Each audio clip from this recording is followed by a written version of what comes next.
Welcome to New Teacher Big Impact the Live Experience. Here we go. I am your host, Daryl Williams Jr., and I'm super excited that you are here. Listen, full transparency. I'm trying this new software, and this new software that we have going on is definitely different. Welcome to New Teacher Big Impact. Definitely different. Oh man, check this out. All right, so here we go. I'm live. So glad to see you all here tonight. And I started this and didn't realize that it was going to be in portrait mode. So if you're watching on a laptop, it's completely portrait. If you're looking on a phone, that's perfect. If you're looking on a phone, that's exactly what it's supposed to be. All right, but if you're looking on a phone, it's great. If you're looking on a laptop, it's in portrait mode. But welcome to New Teacher Big Impact, the live experience, where I am your host and I'm here to help you become the teachers that you've always wanted to be and make the impact that our students deserve. You know, I am Daryl Williams Jr., former terrible teacher turned two-time teacher of the year. And I'm looking here in the chat to see what we have, going on. And I see we got a lot of people. So let me know in the comment section. I always want to know who's coming from the farthest, like who's on the call internationally, or maybe you may be national. I'm in Charlotte, North Carolina, but if you are somewhere in like California, Texas, or something like that, just let me know where you're logging in from. Super excited that you're here. We're live on TikTok as well. We're live on Facebook, on YouTube, and honestly, this is my first time going live. So we'll see how this goes. I know it's going to go well. I'm 100% confident that it's going to go well. It's just interesting for us to see what's going on. What I want to help us understand is how to properly plan effective lessons. Yesterday, I was in Chicago and we were at a conference. We had an amazing opportunity in Chicago. First of all, it was super cold. So if anybody else is dealing with cold, you know exactly what that's all about. But I was in Chicago. It was super cold. We were there in I was at this conference and teachers were highly the session that I was doing was highly attended, and it was about properly planning effective lessons. So I wanted to make sure to give you some of that. I see that we had some people shouting out. Shout out Michelle from Charlotte. Michelle is one of my better friends in the whole entire world. Shout out to you. Glad that you're able to join us live. Danielle, what's going on? One of my favorite movies is not Gridiron Gang. No, that's not it. Is it Gridiron Gang? I don't know, but in the movie, like they're like Danielle. It's one of my favorite movies. So I always say the name Danielle like that. Good to see you. Glad that you're here. And I'm trying to view this on all my different platforms to see if I can see everybody all at once. And I don't really know how to do that, but we're gonna figure it out. That's why we're here. That's why we do this thing. All right, but just to let you know, the goal tonight is to help you understand how to properly plan effective lessons. So let me know, what are some questions you have as it relates to properly planning effective lessons? When you're thinking about what it takes to be an effective teacher, when you're thinking about what it takes to plan an effective lesson, when you're thinking about what it entails to make sure that your lessons are doing well, what does that even look like in your classroom, right? All right, there we go. All right, I had to make sure I pulled it up, and we are locked and loaded and good to go. I have a presentation and everything, and I just want to make sure that we've got everything going and ready. All right, check it out. Shout out to you. All right, let's go. Let's rock and roll and see how we're gonna make this thing happen. We're talking about properly planning effective lessons. And in these effective lessons, we need to make sure that we have quite a few things. What are some of the things that we need to make sure we have as we're properly planning effective lessons? I'm glad you asked. That's what we're here for. As I mentioned before, I am Daryl Williams Jr., and my goal is to help new teachers become the teachers that you've always wanted to be and make the impact that you have always wanted to make. That's the goal. That's the plan. That's why we're here. Let's make a difference. Let's make an impact. But like I said, we're talking about properly planning effective lessons, right? And in properly planning effective lessons, some of the things that one of the issues is that we're all over the place when it comes to properly planning effective lessons. If we can be honest, some school districts are like, we need to plan lessons. Let me know if you're in one of those districts where they're like, we need to make sure we have lesson plans. We need to make sure that lesson plan templates are turned in. They need to be 15, 16 pages. Nah, maybe not 15, 16, right? But 5, 6 pages. You have to make sure that the plans are turned in ahead of time. In some schools, they're like, we don't need plans at all. It depends. So What is it that you are what that you're looking at? What's the situation that you're dealing with? Or I see Becky is joining from Albuquerque. You might have it, Albuquerque, New Mexico. That might be the farthest on the call right here, right now, from Albuquerque, New Mexico. So glad that you are here, right? But essentially, I don't know what it's like in Albuquerque, we have people from Charlotte, from Philadelphia, but we're all over the place when it comes to planning lessons. Let me know which one you are. When we're thinking about planning lessons, some of us, what we're doing is we are doing way too much. If we can be honest, we're doing way too much, right? Like we see some great things on social media. We see some great things on like a TikTok, Instagram. We see some people doing some cool things in their classroom, and we're guilty of trying to do all of the things. Can we be honest? Like we're guilty of trying to do all of the things and saying, "Now, listen, um, this is going to be so great. It's awesome for my students." But one of the issues is when we try to do all of the things is that we don't really allow for our students to have the flexibility. When you plan for every single second, when you plan all the different activities, we're not allowing our students to have different that autonomy in the classroom or that flexibility, right? T. Michael Sand said the lesson plans have to be annotated. So, so that means you have to turn in the lessons like with notes on it, like how we're going to apply. And it's different, right? It's different in every single state, right? So maybe you're saying that in my state or my district, like we're doing way too much, right? If that's something that you agree with, let me know. But that's one of the issues that people are doing way too much. But then there's the flip side of that, where some people are doing not enough. Sometimes our lessons are just skeletons of what they should be. Sometimes our lessons don't have all the information in it that it should have. If we could be honest, right? Sometimes our lessons are leave a little bit to be desired, right? If we can say that. So there's a lack of structure, lack of direction, and sometimes that leads to student disengagement when there's not enough for them to do. And I always like to say that disinterest leads to disruption. So when students are not interested, that means what they're going to start doing is disrupting the class and things like that. And we don't want them disrupting the class, right? We don't want them disrupting the class. So that means we need to make sure that our lessons are effectively planned. And then also we notice that sometimes, if we can be honest, our lessons are misaligned, meaning that the standards that they're supposed to be covering, the standards that they're supposed to be addressing are not actually being addressed. And that is part of the issue.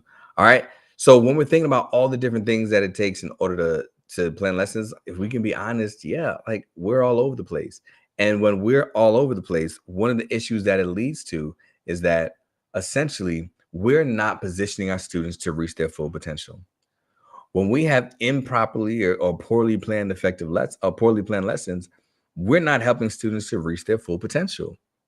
And we don't have the luxury of not allowing our students to reach their full potential. Like students come to school for a very particular reason, right? Students come to school whether they want to or not. The reason why they come to school is so that they can gain the skills that they need in order to be successful human beings.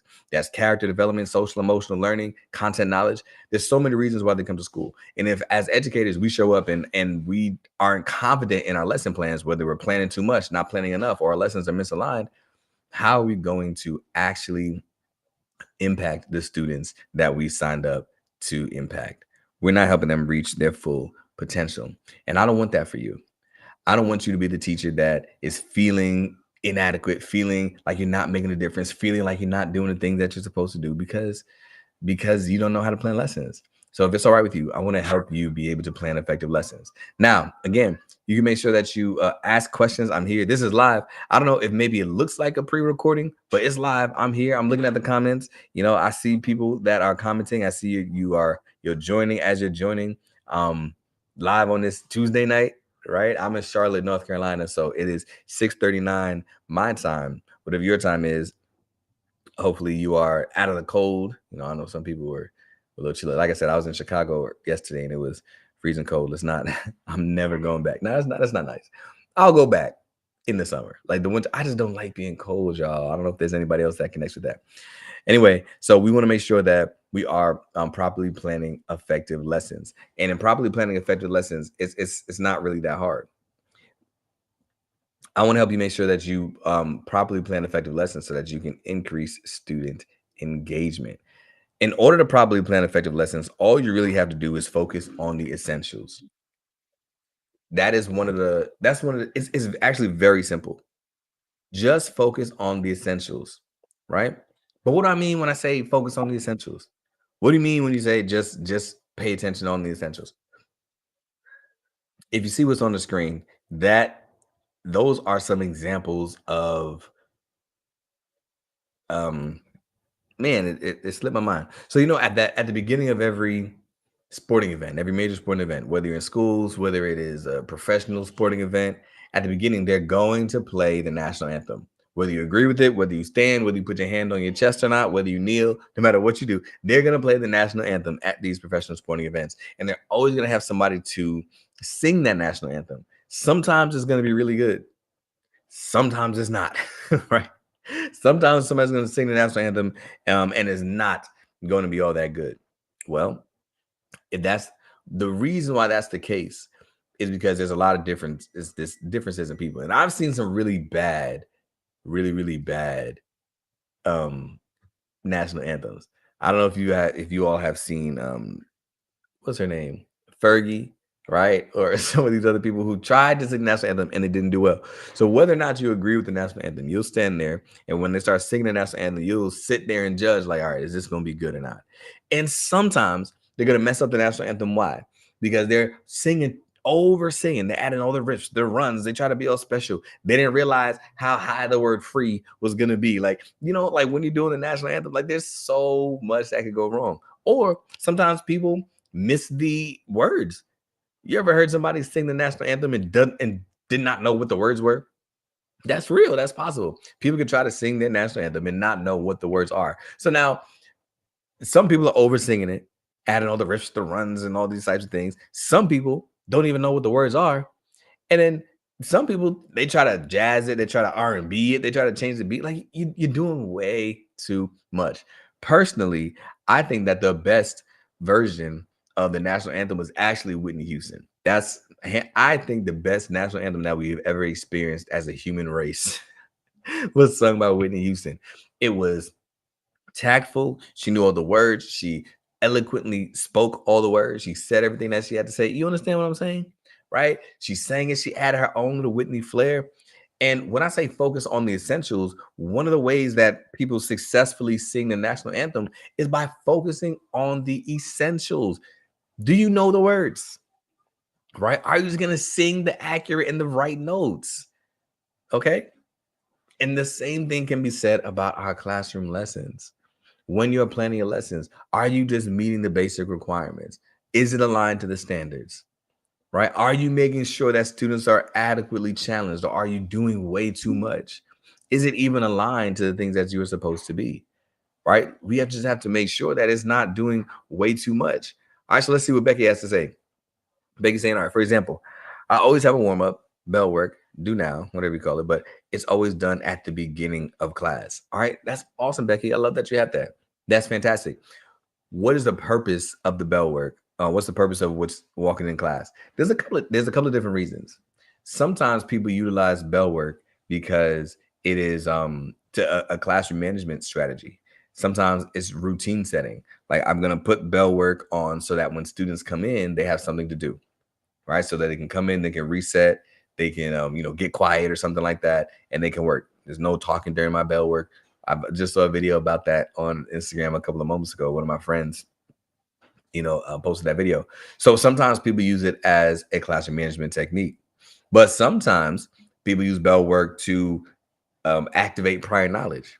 Sometimes people use bell work to foreshadow what's coming up in today's lesson. Sometimes they use bell work to do a reflection on yesterday's example. So we're going to get into all the things that need to take place in a lesson. And bell work is a good example of something that can take place once you see the principles that I lay out. Bell work is a good example of a check for understanding, whether you're checking for understanding a previous lesson or you're using a hook to get into today's lesson. That's a good example. But even for that, Becky, sometimes people get really granular with the strategies or the different things that need to go in a lesson. And they say, I got to make sure I have my bell work. I got to make sure I have my launch. I got to make sure I have my exit ticket. I got to make sure I have my reflection. Like sometimes we get too granular with all the things we have to put in, and that overwhelms us. So what I want to help you understand is what are the essentials that need to take place in every lesson. Now, can you add on to the essentials? Yeah, once you master the essentials and you get the basics, yeah, cool. You can start adding on as long as we're not overwhelming the students. And that's what I'm gonna show you. So I'm glad that you got that. All right, Jasenia, good to see you. I knew that you would pop in and say hey to everybody. Glad that you're here. We're live, and Jasenia is also a wonderful impact member. So I'll see you in about an hour as well. But Jasenia, we're talking about how to really plan effective lessons and what that looks like. And what we were just talking about is focusing on the essentials. So is it all right if I show you what are the essentials that need to be in a lesson? Whether we're talking with kindergarten like Jasenia, whether we are fifth grade, middle school, high school, we are band, we are math, science, social studies, ELA. What are the essentials that need to take place in every lesson, and how do we make sure that it happens? Boom, I got you. And be sure to ask questions. Listen, I created this opportunity in this environment for us to be able to ask questions, for us to be able to have access to me, for us to be able to get all of our thoughts out, right? So let's ask questions. I'm here. You got me. We're vertical on screen. You're probably watching on your phone. If you're watching on your laptop, it's vertical still. Sorry, but here we go. What are the essentials that need to take place in every lesson? What are the things that we need to make sure happens as we are looking at these lessons? And I'm going to break it down. Please ask questions because I don't know what questions you have unless you ask them. Becky, that's awesome. Thank you for that example. Shout out all the way from New Mexico. Here are the things that need to happen in every single lesson. Let's go. First thing that need to happen, you got to start with the standards. Start with the standards. What do I mean by that? Well, we need to identify the standards that need to be taught in every single lesson. Quick question for you. What is the foundation of what your lesson is built on? Is it built on the curriculum or the standards? Tick tock, tick tock, tick tock. The answer is has to be built on the standards, and I'm going to tell you why.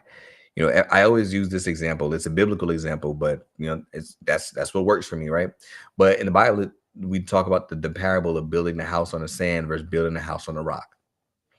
And in the parable, when the house is built on, there's a house built on the sand, there's a house built on the rock. When the storm comes, the house that is built on the sand is knocked down, torn away, withers away. The house that is built on the rock is standing.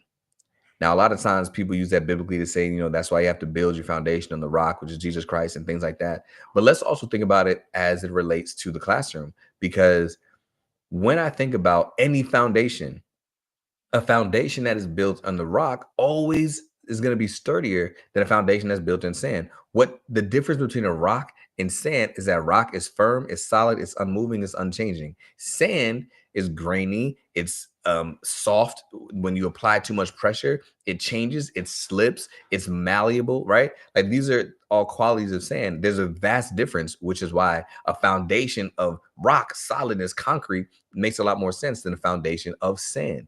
I believe that if your house was built on sand, you would want a $300,000 refund, right? So probably even more when you think about risk and damage. You probably try to sue the company for millions of dollars.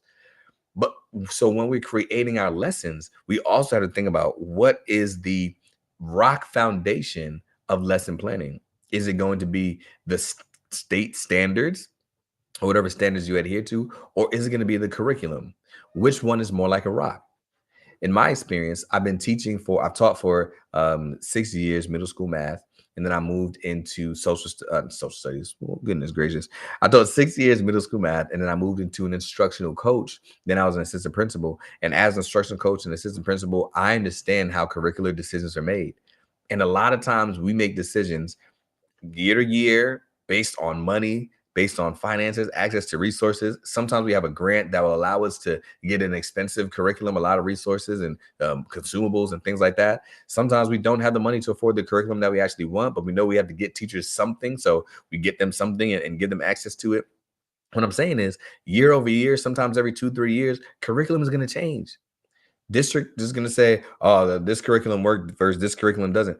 I remember the same something. What happened? What was that reading program a couple of years ago that was super popular? If you remember it, let me know. It was like a small group reading exercise. Oh man, it's just like in my brain. But they use it for small group reading workshops, right? And everybody was saying like, "This is the way to go. This is the way to go. This is the way to go." And a couple of years ago, they're like, "Well, these are actually not best teaching practices. We're no longer going to use this." And everybody started canceling that method and canceling that curriculum, right? So what I'm saying is, from year to year, from year to year, year over year, curriculum is going to change, but all curriculum is trying to satisfy the standards. So why wouldn't your lessons do the same? The rock in this scenario are going to be the standards. If that's making sense, let me know. The rock in this scenario are going to be the standards. The standards are the things that are consistent year over year. There might be a couple of tweaks here and there, but not a whole lot. Standards are going to remain the same, but the curriculum is going to change. So if we're going to build our house on a rock, let's build our house on the rock of the standards. So standards should be your foundation. Curriculum is a resource. And if there's anybody on the call that is a decision maker, you're a principal, you are somebody that's in charge of making these decisions, yes, utilize curriculum. Yeah, for sure. Absolutely 100%. Utilize curriculum. Curriculum is a great resource to assist teachers. And the more that we can give teachers access to resources, the happier they are in most cases, right? But make sure that we're choosing curriculum that aligns to the standards, and always make sure that we are evaluating based on what the standard is. Okay. So standards are your foundation. And then watch this. So after you find the standards, you're going to use the unpacking document. You're going to look at your state standards, whatever your district adheres to. Find the standards that need to be taught. Then list out all of the things that students need to do in order to make that verb come true.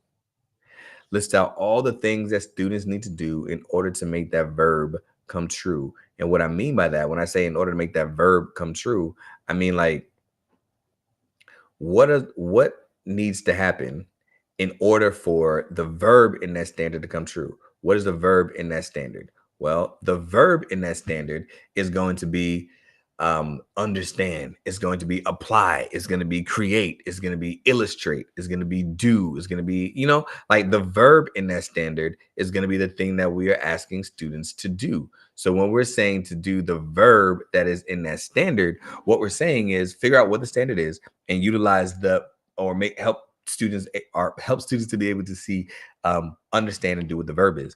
What are all the things that students need to do in order to make that verb come true?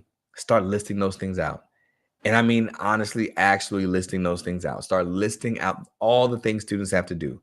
You know what? We can do an example. We can do an example. So T. Michael said this is good.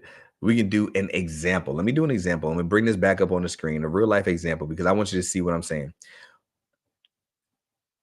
I said, like I said, this is a new software. Come on, put that there. But I want you to see my face too. I want you to see my face too. Can we get both? I know we can. All right, check this out. So here's an example. We're going to use what they know to help give them what they need. Here's an example on the screen. Make sure that you can see it of what it could look like. I made up my own standard, y'all. I made up my own standard. It's 4.dwj, and it says to tie a standard necktie into a double Windsor knot. I know the reason why I didn't go with like a math, a science, a social studies, or ELA standard is because I wanted to make sure, right, that you got it. I wanted to make sure that people weren't like, oh, that only works because it's math. That only works because it's science. This is going to work for everything. Right. So, and actually, just to let you know, as we're diving into this, this is actually a portion that's taken from the course, Properly Planned Effective Lesson, which lives inside of Impact. And Impact is our new teacher community that is super thriving. Like, we're super excited.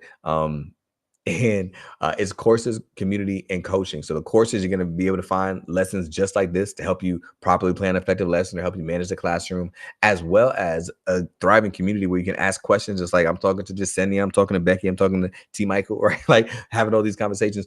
This happens all the time inside of Impact and coaching, because you have access to me to be able to ask questions, talk about some of the things going on in the classroom, and I can assist you. And you can get started for free. We go live. It's super excited. The link is on the Facebook and YouTube bio. But if you're watching on TikTok, just click the link in my bio and you'll be able to find access to Impact so you can get started for free today. And you can watch our exclusive workshop that only happens for Impact members, where this is not on YouTube or Facebook or TikTok. It's on Zoom, face to face. We're talking to each other. We're helping each other out. And we do that once a week. So if you want to hit the next one, click the link to join Impact. So let's check this out. What is the standard here? The standard here is we're going to tie the standard necktie. That is the standard. What is the verb in that standard? Remember, what we're going to do is we are going to see what the students need to do in order to make that verb come true. That verb is tie. The verb is tie. Come on, my elementary English teachers. The verb is what you do. I remember that from Nickelodeon growing up. We used to always be like, verb is what you do. So that verb is the standard is tie. The verb is tie. So what do students need to do in order to be able to tie? All right. This is actually taken exactly from a workshop that I led yesterday when I was in Chicago. These are the answers that they gave me while I was in the classroom. They said one thing that the students have to do is they have to first know what a tie is. That makes sense. Students need to know what a tie is. Absolutely. Then they need to be able to know what a double Windsor knot is. Some of the adults in the room didn't know what a double Windsor knot. I'm gonna be honest, I didn't know what a double Windsor knot was for the majority of my life. I knew how to tie a tie. I didn't know what it was called, but the standard tie that you see, that's typically a double Windsor knot, right? They're saying they need to have fine motor skills. They can't tie a tie. Remember, the verb is tie. They can't tie a double Windsor knot if they don't have those fine motor skills. Then they're saying that they need to be able to follow steps, because I'm going to give you step one, right over left, step two, over and under, step three, right? They need to be able to do that. The other thing they need to do is they need to know their right from their left. Because if I say grab the right side and flip it over the left side, they need to know what that means. And they need to know things like over and under. So putting all this together, thinking about what I said, watch this. This is so good. All right. Okay. You see this? T. Michael, this is for you. Watch this. Starting with the standard as the foundation, we then ask ourselves, what is the verb that is asking us to do? What is the verb that is asking us to do? And now the students have to do that verb. So what we're going to do is we're going to list out all of the things that need to happen in order to make that verb come true. And those are your objectives. Those become your lesson objectives. And watch this. Michelle says she learned something already. I'm going to blow your mind already. Watch this one more time. You got this? You ready? You ready? The objectives that they already know are the skills that you use to teach them what they don't. Can I say it one more time? Do I need to take that off the screen? Do you need to look me in my eyes? Watch this. I'm having too much fun. I'm having too much fun with this software. The objectives that they know are the skills that you use to teach them what they don't. What do I mean by that? Right? So again, the objectives that they know, when we're looking at this right here on the screen, we can say, all right, they know, maybe I'm talking to a group of students and they already know their right from left. They already know over under. They already have motor skills. What they don't know is how to, which steps they have to take. What they don't know is what a double Windsor knot is, right? So the things that they know, right versus left, over under, fine motor skills, are what I'm going to use to teach them what they don't. So the things that they don't know are our lesson objectives. The things that they do know are the skills that I'm using to help them achieve the objective. Is that making sense? All right, so let me break it down for you just one more time. I want to make sure you got this. I want to break it down for you one more time. All right, I want to spotlight that. I want to spotlight me. Let me break it down for you just one more time. We are going to start with the foundation of the standards. That is your foundation. Not curriculum. Curriculum is a resource, but the foundation is the standards. From the foundation of the standards, we are going to look for the verb in that standard. Every standard has a verb. That is what students need to be able to do. Then list out all the things that students need to be able to do in order to make that verb come true. Illustrate, understand, predict, comprehend. Like whatever that verb is, show. Whatever that verb is, What are the things students need to do in order to make that verb come true? List out all of those things. Those are called objectives. The objectives they already know how to do are the skills that you use to help them understand the things that they don't. There are things that they don't know how to do are your upcoming lesson objectives. Because once they master all the objectives, the ones they know and the ones that they still need, now you've mastered that standard. And that's how you make it as that's how you make it happen. That's how you start with standards as the foundation. All right. So T Michael, glad that was helpful for you. There you go, Sean. Shout out to you. Glad that you are here. Glad that you are there. Ashley, what's up? Good to see you. All right. So what we're talking about is how to make sure that we properly plan these effective lessons. And we talked about starting with the firm foundation of curriculum standards. See, don't let me mess it up. Don't let me mess it up. The firm foundation of standards is what we were talking about. So make sure your standards are your firm foundation. So let me show you again what that step-by-step guide said. We said, now, in order to properly plan effective lessons, we first have to start with the standards. We're starting with the standards. We're going to identify what they are. We are going to list the things that students need in order to make that verb come true. And we're going to use what they know to teach what they don't. That's the foundation of an effective lesson, making sure that we have those things. Now you can see that there's more information left on the screen. So we're definitely going to dive into that. But if this is good so far, just let me know that you're receiving some value. Make sure that this is making sense. All right. As Michelle said, I learned something new already. Super glad. That's awesome, Jasenia. All right. I see you. I see you. Now, Angela, thank you for the questions. Ask questions. If you have questions, just put them in the chat. So Angela's asking, is that their prior knowledge? Yeah. So it's gonna vary based off of who the students are, right? And the cool thing is, if the majority of the class knows it already, so watch, there's a couple of tiers here, Angela. If the majority of the class knows it already, then you can utilize that skill to help them understand or help them to learn new lesson objectives. But if everybody doesn't know it, or if some people get it and some people don't, then that is when we can do a mini lesson, because students need to know that objective before they can move on to mastering that standard, right? So let's go back to the tying a tie example. I'm tying a tie, but my students don't know left from right. Let's say I'm speaking to first graders. I'm trying to teach them how to tie a tie, but they don't know left from right. I would frustrate myself to no end if I go into that classroom thinking that they know their left from right, and then I just tell them, all right, everybody grab the right side and start tying. They'll be so lost. I'll get frustrated. It will be ineffective season, right? It'll be an ineffective use of time. So what would make more sense is if I were to do a mini lesson where I teach them their left from right first. That is now the lesson objective. The lesson objective is that students will understand, students will be able to, right, differentiate their left from their right. That becomes a lesson objective. Why? Because once they master this lesson objective, now into the next lesson, I can help them utilize knowing their left from right to be able to tie a tie.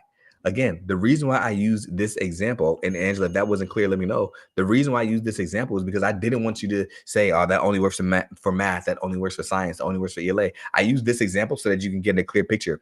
But the same thing happens in our classes. If I'm teaching third grade and I'm trying to help them understand the standard of single digit multiplication, I first need to know if they can do repeated addition. And if they can show me that they have proficient skills in repeated addition, I can utilize their knowledge of repeated addition and arrays to be able to teach them single digit multiplication. If they don't know if they don't know if they don't know the addition, then that is something I first have to teach before I can teach them the multiplication. So now that becomes a lesson objective. You see what I'm saying? So anything that students need to know in order to be able to master that standard is a lesson objective. If it is a lesson objective that they have already mastered, whether it is in your class or whether it is in prior knowledge, like Angela was saying, then that is something that we can utilize. If there's something that they don't know, that becomes a lesson objective. Good job. All right, Becky. Sorry, Becky said, I got to make sure that it looks like I need more than a post-it note. To be honest, you don't. I mean, if you have a really big post-it note, it'll work, because I'm going to show you these next three. Don't go anywhere, Becky, unless you really have to go. Don't go anywhere. I'm almost finished. But I need to show you these next three, because It doesn't take 5 pages. It doesn't take, a dissertation in order to have an effective lesson. It just takes these principles. If you can find what the standard is, look at the goal and just jot down the things of like, what are all the things students need to know? Those become your objectives. Now, each lesson is focused on a particular objective. Make sure that students can understand that. Right? That's awesome. And so could the fountain be their IEP goal? Yeah. It could be their IEP goal, the foundational skills, right? If students, again, if I'm using the simple example of left versus right, right? If they have an IEP goal that says they need to understand their left versus right, and I know that they need to do this in order to master tying a tie, then yeah, that is something that could be their IEP goal. IEP goals are taken from the grade level standards, like what the students need to be able to do and what are students with these disabilities able to do appropriately on their grade, on their level, right? So that's kind of how they're creating those standards. And if I'm wrong about those goals, and if I'm wrong about that, call me out and let me know. All right, shout out, shout out, shout out. All right, awesome. And then let me make sure that I get all these. And yeah, T. Michael saying, this is a great conversation starter for students as well. They need to know, yep, that they'll learn and that they will be learning. Like, let them know what it is that we'll be learning. Absolutely. All right. Gracie, glad that you are here. Third grade for the first time. Come on, you got this. Listen, one of the things I always say is that new teachers are not just people who just graduated college.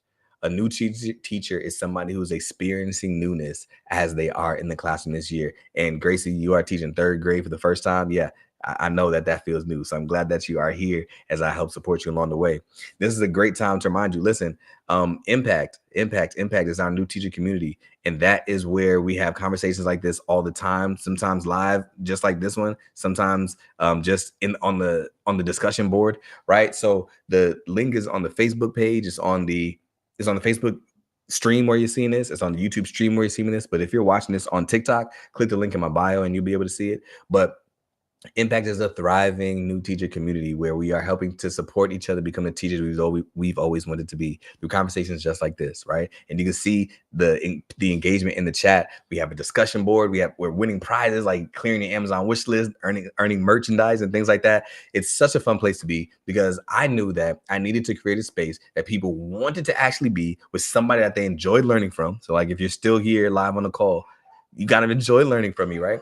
But people in a engaging way, in a way that you'll be able to understand information, but ultimately making the impact that your students deserve and surrounding yourself with like-minded people. So that's Impact. You can get started for free, and we go live inside of Impact weekly, so you don't want to miss out.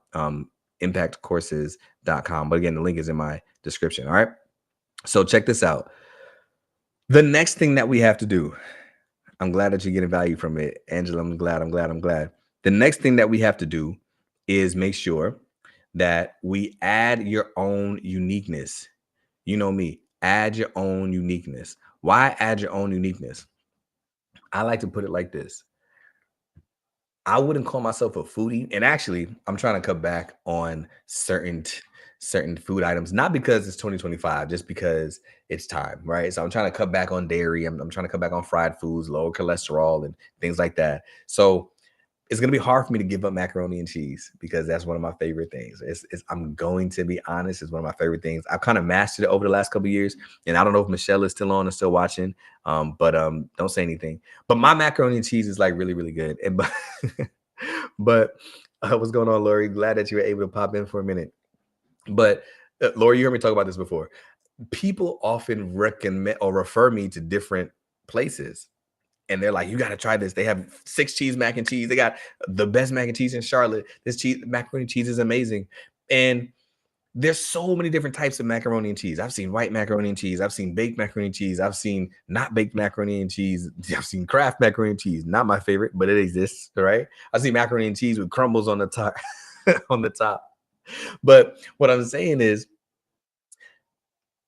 there are some macaroni and cheese that I like. There's some that I don't. There's some that are really good. There's some that taste like home. There's so many different ways to make macaroni and cheese, but they're all unique to their own flavor. Like they all are in these restaurants where people are buying them consistently. Why? Because people like them. And the reason why some people flock to a 6 cheese white macaroni and cheese, and some people flock to a macaroni and cheese with with the breadcrumbs on top, and some people flock to just a general baked mac and cheese, is because people have different desires. And the way that that chef puts it together, the chef is going to add their own little razzle dazzle, right? And add their own flavor. And it's the same thing in your classroom.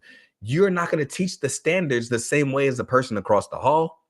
You're not going to teach the same standards the same way as the person that is next door to you. You're not going to teach the same standards as another teacher that is teaching the same subject. You're going to teach it with your own spice and your own flavor, and you should, because who you are made to be is exactly who somebody else needs to see. Let them see that person. Curriculum is a resource, and so are you. Standards are the foundation, but curriculum is a resource, and so are you. And you are the biggest and best and strongest resource that your students have access to. So don't hide who that is. So some of the things that you can do, and I was laughing because Michelle tried to call me out. She said she heard I was a French toast connoisseur, because I am. I am a French toast connoisseur, right? I make the best French toast. It may start off frozen and in a package, but I guarantee you that by the time I'm done with it, add a little syrup. It's the best French toast, frozen French toast you've ever tasted. All right. But anyway, I had a French toast bake off with Michelle's daughter, and I'm not going to tell you who won, but she probably will. Anyway, to add your own flavor and uniqueness, you can do things like utilize an engaging hook, right? Make sure that you are telling stories. I can't tell you how engaged students are when you say something like, let me let you know what happened on my way to work today. And whether they're kindergarten, fifth grade, middle school, or high school, they're going to perk up. They're going to pay attention, because who you are matters, right? And sharing your uniqueness and sharing your authenticity. And I'm not telling you to share all your business, right? I had a teacher in my building last year that everybody knew when her court date was to finalize her divorce. When I say everybody, I mean the students were like, yeah, she's not here this Friday. She's in court finalizing her divorce. Like, what? Like, everybody doesn't have to know everything about your life. I'm not telling you to do that. What I'm saying is, share some stories, because stories are going to help it to be a little bit more relevant, right? That's why Lori is talking about, why I got to call out the macaroni and cheese. Why would I use macaroni and cheese as an example? Because I know it's something that we can relate to. And now you're thinking, yeah, everybody does make macaroni and cheese different, just like everybody's lesson is going to be different. That's why, honestly, I have an issue with school systems and districts that are expecting teachers to be all on the same page, all on, scripting their lessons and doing everything the exact same way with the cookie cutter approach. I have an issue with that, because I need teachers to be able to leverage your uniqueness to make the difference that only you can, right? Your authenticity is your superpower. So with that being said, make sure that you are leveraging your uniqueness. All right. I wonder why every time that I wonder why every time I do that, my face goes away. I got to figure that out, because I don't want my face to go away. I want you to see both of us. Boom. There we go. So you're going to add your uniqueness. Like I said, that's going to be through remembering curriculum is a resource, and so are you, as well as the fact that the what is firm, but the how is flexible. So what you're going to teach, like, that's firm. What you're going to teach, that's going to matter. What you're going to teach, you can't change that. What you're going to teach, it has to be taught. But how you teach it, that's going to be left up to you and your own devices and you and your uniqueness. All right. Somebody said, tell me what you're talking about. We're talking about how to properly plan effective lessons to make sure that our students maximize their potential in our classroom. So we're going to use engaging techniques such as a strong hook, right? Storytelling, traveling, using technology and things like that. But here's the next thing that your lessons definitely need, and that is a check for understanding. So you sit with me. You're there. You got it. Because early on, we were asking questions about making sure that somebody was saying that she uses a bell ringer. That's a good example of a check for understanding. You've got to check for understanding, and I'll just show you all the check for understanding details here on the screen. Utilize assessments in order to make sure that your students are on track. Once you have that objective, remember we're using the tie tying example. Like, once you have that objective, you got to make sure that students are matching that objective.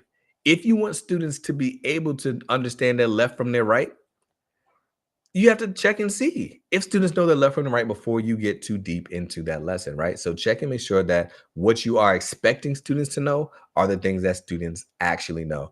You have to have a check for understanding. And what you see here on the screen is necessary and important. These are the essentials. We talked earlier about what are the essentials in lesson planning. These are the essentials. And once you have this, then you can make sure that your students are doing the things that they are, your lessons are effective, and we are positioning our students to reach their full potential. But sometimes, and if anybody else is in this boat, let me know. Sometimes what happens is we want to plan effective lessons, but we realize that we don't have the time to do it. Like we realize I don't have time to plan the effective lessons. We run out of time before the year is over. Like, hey, I really wish I can get to all the standards, but I wasn't able to get to them. Like you weren't able to get to fractions this year. Like you weren't fractions, none of them. You weren't able to get to fractions, right? But that's sometimes because we don't spend enough time pacing ourselves out. And that is also something I help teachers understand how to pace throughout the year.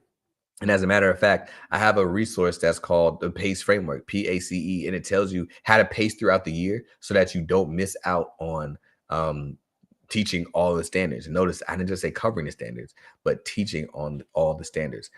That acts, I give that out. Those who are members of Impact, you already have access to it. It's free. There's a free resource that you get it for those that are inside of Impact. It's inside of the properly planned effective lessons workbook, where you are able, is going to guide you through how to pace out the year so that you don't get to the end of the year and wonder, oh man, how was I able to get to all the standards? You know, ahead of time, boom, I'm going to get to all the standards because I planned to. So if you would like that resource, that downloadable, it's a PDF, you got it. Right. Listen, T Michael is saying, yo, oh no, I'm sorry, that's Sean. Sean is saying pacing is a make or break. So Sean, sounds like you need that guide to make sure that you don't run out of time. Yeah, so that is available inside of Impact. And just one more time, Impact is our new teacher community that is here to support you on your educational journey. We just want to help you become the teacher you've always wanted to be and make the impact you wanted to make. I've got so many Impact members here on the call tonight. Lori, Jasenia, right? Michelle, when she stops playing around and she comes on the other side, right? We are there to support you through courses, community, and coaching. The courses, this is a snippet of a section of a course on the full course on how to properly plan effective lessons. So if you saw this and something in here was like, wow, that's really cool. This is like 8% of the course. There's so much more value, so much more impact, as well as the downloadable resources and workbooks to help you work along, to help to allow you to have takeaways, as well as a supportive community that is going to be there to assist you with growing as an educator. So we hope to see you on the inside. If you are on YouTube or Facebook, the link is already in the description below. If you're watching TikTok, then you click the link in my bio. But I always wanted to make sure in a couple of minutes, I'm actually going live inside of Impact. So I'm going to kind of land the plane and make the transition. But I'm going to land the plane like this, right? Yes, I'm going to land the plane. I'm going to leave the take this off of the screen. All you need to see is me. We've been asking questions and answers all day. It's me. But I always have to make sure that I leave you with some sort of encouragement and some sort of value. I can't just step out of your way without giving you some encouragement because I know how hard this is. And what I want you to understand and realize, and what I want to encourage you with, is the fact that as we're thinking about lesson planning and as we're thinking about implementing some of the things that we learned. We're having a good conversation with Sean, with T. Michael, with Michelle, Desenia. Like, I love you. Just glad that y'all are here, right? Sometimes we get overwhelmed when we think about having to do this thing. Like Angela was saying, man, I learned some new information. That's awesome. And sometimes we stunt ourselves because we feel like, all right, that's good to know, but I don't know if I'm the one that can make that happen. Like, I don't know, can I really unpack the standards like that? Can I really, you know, do all these things that I'm saying that I could do? And I just need you to understand, I'm not the type of person that believes that everything is possible. Some people say that. Some people say everything is possible. I don't believe that. I don't believe everything is possible. I believe that there are some things that in life that are just not possible. But I do believe that we underestimate what possible is. So one of the things I like to do is ask myself the question, could somebody else do this thing? Can somebody else plan effective lessons? Can somebody else unpack standards? Can somebody else help my students realize their full potential? Because if the answer is yes, that to me is proof that it's possible. And one of the things I need you to understand, you're going to hear me say it so many times, is that if it is possible, you are capable. If it can be done, I need you to understand and believe that you are one of the ones who can do it. If it is possible, you are capable. So I'm not asking you to do the impossible because I believe that there are some things that are impossible. But I need you to ask yourself the question: is somebody else capable of doing this thing? Because if somebody else is able to do it, that's just proof to me that it is possible. And if it is possible, I am capable. Say it with me: if it is possible, I am capable. I'm not asking you to do the impossible. All that I ask is that you do what's possible. All right. So I'm proud of you all. Thank you for taking this step. And again, if impact it sounds like something that is of interest to you, if you want to be surrounded by like-minded educators that want to help you along the journey, you want to see courses that are going to help you master the effective principles of instruction, you want to be in a community that's going to help support you, or you want to be coached by a coach that just wants you to be the best version of yourself, impact is the place for you to be. The link is in the description down below. Or the link is in my bio if you're watching on TikTok. Appreciate you for being here, and I will catch you next Tuesday, same time, same place. I'm going live 6:30 Eastern time. Come on, Sean, it's possible. If it's possible, you are capable. Jasenia, if it's possible, you are capable. My impact members, I'll see you in 10 minutes. Everybody else, I will see you next week. Glad that you came.